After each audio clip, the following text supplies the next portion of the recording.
नमस्कार, प्रखर राजपूत को देख रहे हैं आप। आज तारीख है 24 नवंबर साल 2025 और इजराइल, फिलिस्तीन, लेबनान समेत पूरी दुनिया की खबरों के साथ एक बार फिर से आपके सामने हाजिर हुआ हूं। इस वीडियो में हम आपको बताएंगे कि लेबनान के ऊपर इजराइल ने बहुत बड़ा हमला किया और इस हमले में हिजबुल्लाह को ठीक ठाक नुकसान पहुंचाया। और जिस शख्स को हिजबुल्लाह के जिस कमांडर को इजराइल ने मारा है उसकी क्या खासियत थी, उसकी वजह से इजराइल कितना परेशान था, इस वीडियो को आप डिटेल में देखिए। आपको लास्ट तक तमाम चीजें बखूबी क्लियर हो जाएंगी। और साथ ही इस वीडियो में हम आपको यह भी बताएंगे कि पाकिस्तान के ऊपर बड़ा हमला करने की तैयारी में भारत है और इसको लेके भारत के डिफेंस मिनिस्टर राजनाथ सिंह ने भी एक बड़ा बयान दिया है। अब इस बयान की कितनी सच्चाई है, क्या कुछ कहा है, ये चीजें अभी आपको डिटेल में पता चलेंगी। और साथ ही दिल्ली के हवाले से बहुत बड़ी खबर निकल के सामने आ रही है कि दिल्ली में हजारों लोग सड़कों पर उतर गए हैं और सरकार के खिलाफ प्रोटेस्ट कर रहे हैं। अब ये प्रोटेस्ट क्यों हो रहा है, क्या वजह है और पुलिस वाले कैसे लठ बजा रहे हैं और इसके पीछे पूरी कहानी क्या है, ये भी आपको डिटेल में पता चलेगा। और साथ ही इजराइल और गाजा की भी कुछ बहुत बड़ी खबरें निकल के सामने आई, उसको भी हम डिटेल में कवर करेंगे। यानी यकीन मानिए आज की जो खबर है बहुत ज़्यादा अहम है, बहुत ज़्यादा इंपॉर्टेंट है। इस वजह से वीडियो को लास्ट तक जरूर देखिएगा। चैनल पर नए हैं तो वीडियो को लाइक करके चैनल सब्सक्राइब करके अपना प्यार जरूर दे दीजिएगा। और साथ इजराइल और फिलिस्तीन की इस जंग में आप किसके साथ खड़े हैं, इजराइल के साथ खड़े हैं या फिर फिलिस्तीन के साथ खड़े हैं, कमेंट करके जरूर बताइएगा। तब तक एक एक करके मैं आपको खबरें बताता हूं। और सबसे पहली, सबसे बड़ी, सबसे अहम जो खबर निकल के सामने आ रही है दोस्तों, वो लेबनान से आ रही है। लेबनान के ऊपर इजराइल ने फिर से हमला किया है और इस हमले में अभी तक जो लेबनान की हेल्थ मिनिस्ट्री है उसका बयान निकल के सामने आया है कि इस पूरे हमले में अब तक 2 लोगों की मौत हुई है, 21 से ज्यादा लोग घायल हैं। वहीं इजराइल ने इस मामले में बड़ा बयान देते हुए कहा है कि हमने अपने टारगेट को ही निशाना बनाया था। दरअसल इजराइल की मीडिया और इजराइल की मिनिस्ट्री और इजराइल की आर्मी, ये तीनों चीजें एक साथ मिलकर बयान दे रही हैं कि उसने, इजराइल की आर्मी ने, यानी कि हिजबुल्लाह के आर्मी के चीफ जिनका नाम तबाताई था, उनको मार गिराया है। तबाताई लगातार सरदर्द थे इजराइल के लिए। इजराइल लगातार उनको मारने के लिए 2015 से ही परेशान था, लेकिन इस बार लेबनान की राजधानी बेरूत में घुस के इजराइल ने हमला किया। और इस हमले में अब तक जिन 2 लोगों के मारे जाने की बात हो रही उसमें से तबाताई का भी नाम निकल के सामने आ रहा। दरअसल तबाताई की जो पूरी कहानी, वो कहानी जब आप जानेंगे तो जानने के बाद आप हैरान हो जाएंगे।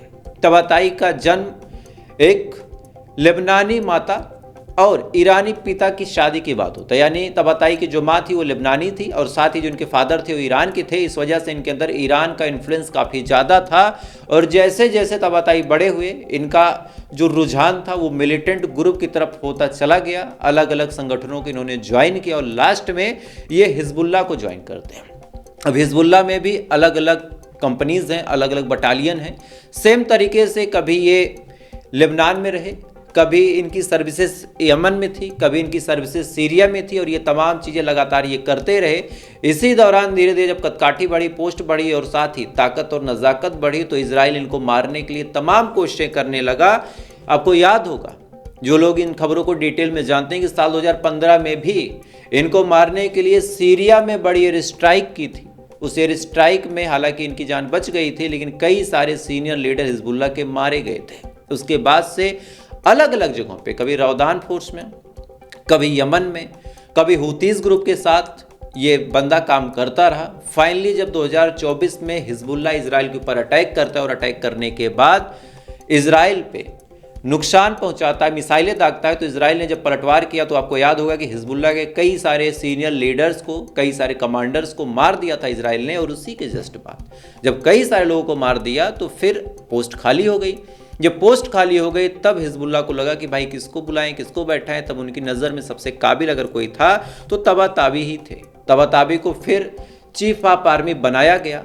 उसके बाद चीफ ऑफ आर्मी बन के, यानी जो हिजबुल्लाह की आर्मी विंग है उसके चीफ बन के इन्होंने तमाम प्लानिंग की। कई बार जो भी मिसाइल ऑपरेशन इजराइल के खिलाफ हुए उसमें इनका योगदान था।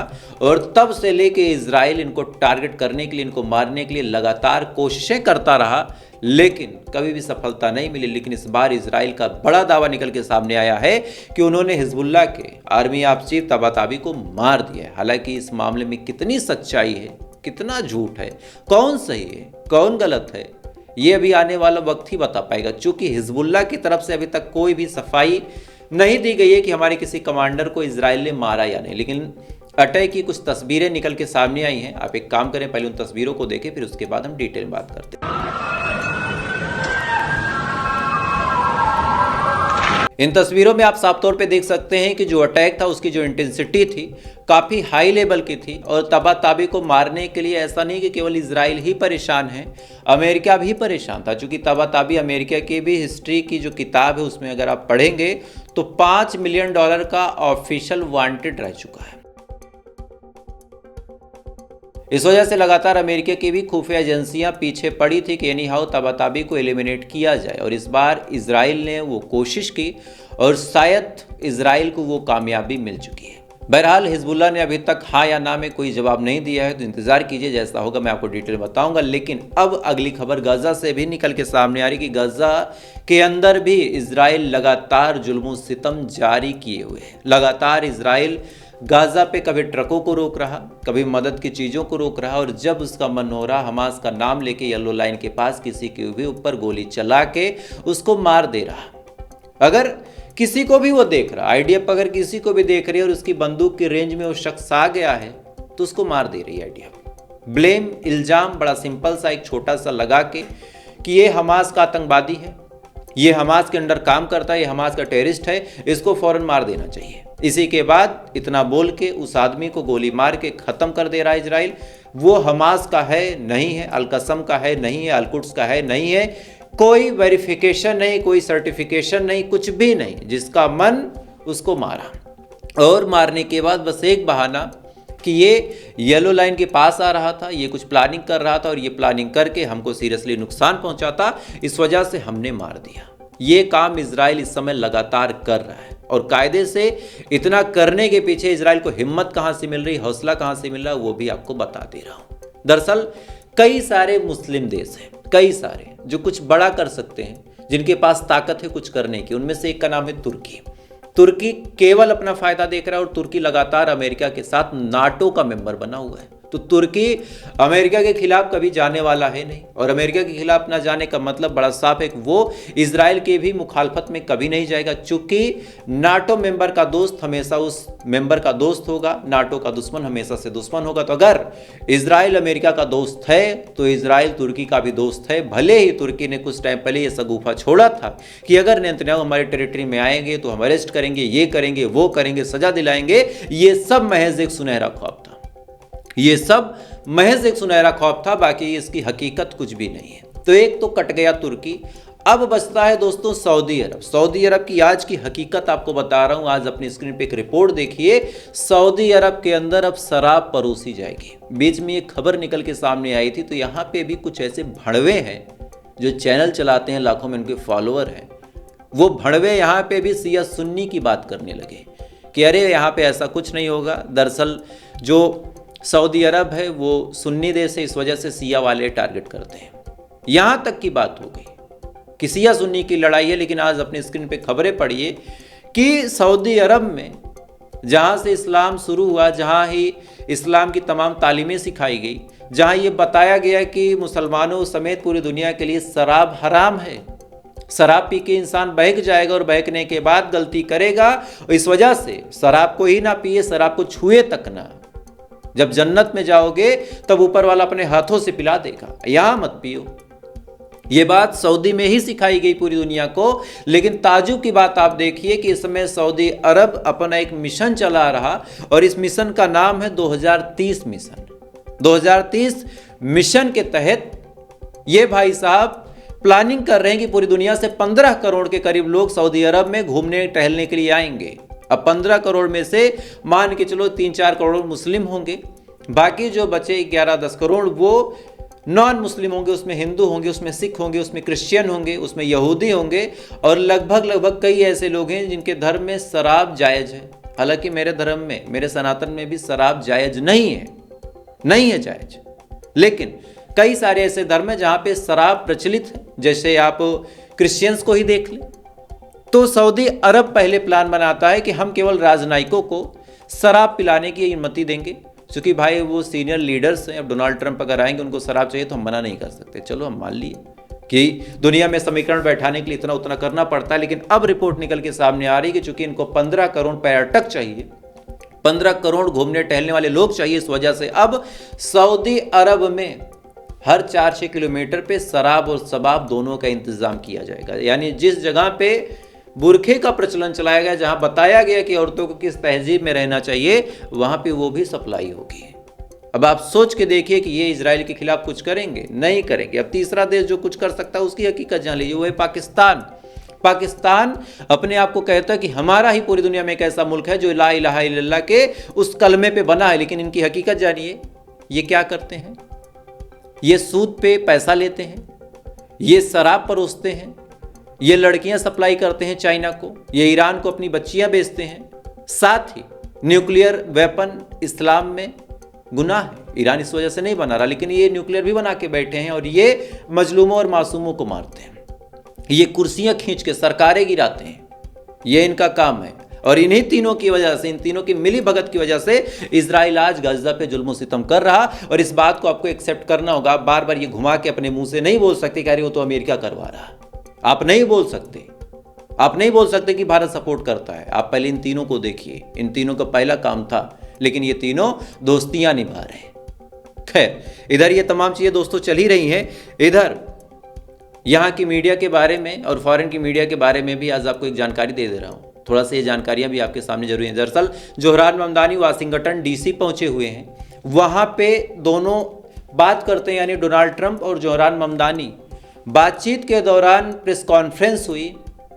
प्रेस कॉन्फ्रेंस होके दोनों से सवाल मीडिया ने पूछा। सवाल क्या क्या था आपको सुनवा दे रहा हूं, लेकिन जिन भाइयों को इंग्लिश नहीं आती, अच्छी बात है, इंग्लिश कोई बहुत इंपॉर्टेंट चीज़ नहीं है, English is not a necessary thing, लेकिन जिनको नहीं आता उनको बता भी दे रहा हूं कि सवाल ये था कि इजराइल के लिए आपकी क्या राय है। डोनाल्ड ट्रंप के बगल में बैठ के जोहरान ममदानी ने साफ तौर पे कहा कि अमेरिका का पैसा इजराइल में जा रहा है, इजराइल वहां पे नरसंहार कर रहा, जिनोसाइड कर रहा, और ये चीजें बहुत गलत हैं। कायदे से वो पैसा न्यूयॉर्क को मिलना चाहिए, उससे देश का विकास होगा। आप ट्रंप को गाली दे लें, आप ट्रंप को बहुत बुरा कह लें, लेकिन एक सीधी सी बात आप जानिए, एक मेयर एक राष्ट्रपति के बगल बैठ के उसको गाली देते हुए कह रहा है कि तुम अमेरिका का पैसा भेज रहे हो, लेकिन इसके बावजूद भी डोनाल्ड ट्रंप हंस के जवाब देके वहां से चले गए, कुछ भी नहीं हुआ। आप अमेरिका को चाहे जितनी गाली दे लें, लेकिन वहां पे फ्रीडम ऑफ स्पीच की इतनी स्वतंत्रता भी देखें। यहाँ पे एक विधायक हमारे सरकार के खिलाफ बोल दे, देखिए कल को ईडी सीबीआई सब लग जाएगी, ईडी सीबीआई सब लगेगी। खैर, इधर ये तमाम चीजें चली दोस्तों। इधर एक बहुत बड़ी अपडेट निकल के सामने आ रही है और ये अपडेट भारत और पाकिस्तान के जंग के दौरान अब आ रही है। यानी अब पूरे आसार हैं कि जंग हो जाएगी, चूंकि हमारे देश के जो रक्षा मंत्री राजनाथ सिंह हैं, इन्होंने बहुत बड़ा बयान देते हुए कहा है कि सिंध जो गुजरात के बगल में, आपको मैप और नक्शा में लगा के दिखा दे रहा हूं, गुजरात के बगल में एक जगह है सिंध जो कि पाकिस्तान के कंट्रोल में है, उसको लेकर राजनाथ सिंह ने कहा है कि आज भले ही उसकी जमीन हमसे अलग है, लेकिन कल को उसकी जमीन हमारी अपनी भी हो सकती है। क्या कुछ कहा है, पहले आप वीडियो देख लें। आज सिंध की भूमि, मेरे बहनों भाइयों, यह भारत का हिस्सा भले ही न हो, लेकिन सभ्यतागत रूप से सिंध हमेशा भारत का हिस्सा रहेगा। और जहां तक जमीन की बात है, तो बॉर्डर्स तो बदल सकते हैं, क्या पता कल को सिंध भारत में फिर से वापस आए। इस वीडियो में साफ तौर पे राजनाथ सिंह ने ये बयान दिया, हालांकि वो पढ़ भी रहे थे कॉपी में, यानी लिखा पढ़ा बयान था, उसको रिपीट कर रहे थे कि सिंध की जमीन हमारी हो सकती है। ये बात इन्होंने बोली, सुन के बड़ा अच्छा लगा, मेरा भी सीना 56 इंच का हो गया, ठीक है। लेकिन अब एक बड़ा सिंपल सा सवाल यहाँ पे पूछना चाहता हूँ अंधभक्त मंडली से, और अंधभक्त मंडली तो रिस्पॉन्सिबल नहीं है, लेकिन राजनाथ सिंह से ही पूछना चाहता हूँ कि हमारे देश के सेनाध्यक्ष उपेंद्र द्विवेदी साहब ने कहा कि दिल्ली में जो ब्लास्ट हुआ वो पाकिस्तान की प्रॉक्सी वार थी। ये बात जब हमारी सेना मान रही है, और राजनाथ सिंह का ही कमिटमेंट था ऑपरेशन सिंदूर और ऑपरेशन महादेव के दौरान कि अगर पाकिस्तान ऐसी हिमाकत करता है तो आने वाले टाइम में सेकेंड फेज का जो ऑपरेशन सिंदूर होगा वो लॉन्च कर दिया जाएगा। ये बात इन्होंने साफ तौर पे बोली थी। अब आपकी सेना, हमारी सेना, हमारे देश की सेना के जो सेनाध्यक्ष हैं वो साफ तौर पे कह रहे हैं कि इसमें पाकिस्तान का हाथ था। तो फिर बड़ा सवाल यह है कि ऑपरेशन सिंदूर 2.0 कब लॉन्च होगा, कब लॉन्च होगा? यह सवाल वाजिब है, इसको पूछना चाहिए। लेकिन जो सवाल पूछते हैं उनके साथ क्या होता है, आप पहले उसका वीडियो देख लें। बता रहा हूं क्या कुछ हो रहा है, पहले आप वीडियो देख लें।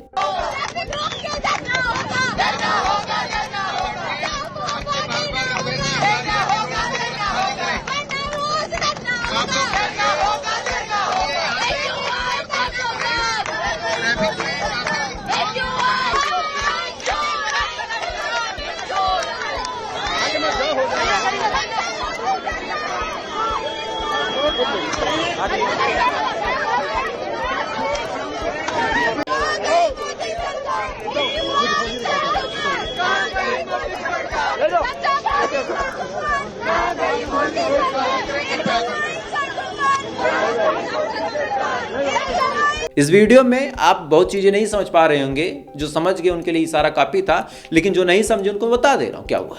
इस वीडियो में दरअसल दिल्ली का ये वीडियो है। इस वीडियो में कई सारे लोग प्रोटेस्ट कर रहे हैं, धरना दे रहे हैं। किस लिए? दिल्ली की हवा बड़ी जहरीली है, इतनी जहरीली है कि अगर आप निकलें शाम को घर आए तो आपने 70 सिगरेट पी ली, 50 सिगरेट पी ली, 55 सिगरेट पी ली। आप सोचिए एक दिन में जो आदमी 50-55 सिगरेट पीता हो, उसकी फेफड़े और उसकी जिंदगी का क्या हश्र होगा। इसी बात को लेके लोग प्रोटेस्ट कर रहे हैं, लोग धरना दे रहे हैं, तो उनको पुलिस किस हिसाब से मार के उठा के लेके जा रही है, इस चीज को आप देख सकते हैं। किसकी सरकार है दिल्ली में? बीजेपी की सरकार है। पुलिस किसकी है? बीजेपी की।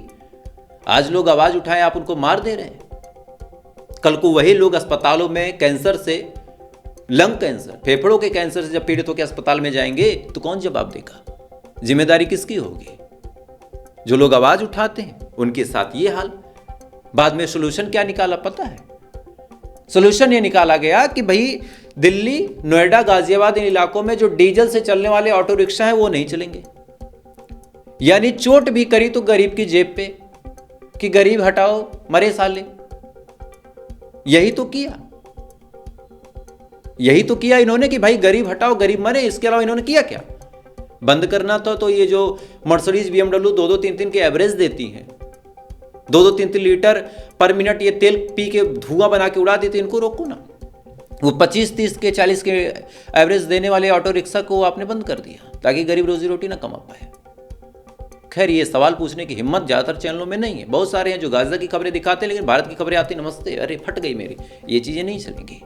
मर्दानगी के साथ खबर दिखाओ, मर्द बनो। खैर, तो फिलहाल ये थी पूरी खबर। इन खबरों के बारे में आपकी क्या राय कमेंट जरूर कीजिएगा। वीडियो अच्छा लगा लाइक सब्सक्राइब करके अपना प्यार दे सकते हैं। बाकी थोड़ी देर बाद आपसे फिर मुलाकात होगी ऐसी किसी खबर के साथ। अब तक आप अच्छे रहें, खुश रहें, अपना ख्याल रखें, अपने देश का ख्याल रखें। जय हिंद, ऊपर वाला आपकी हिफाजत करे।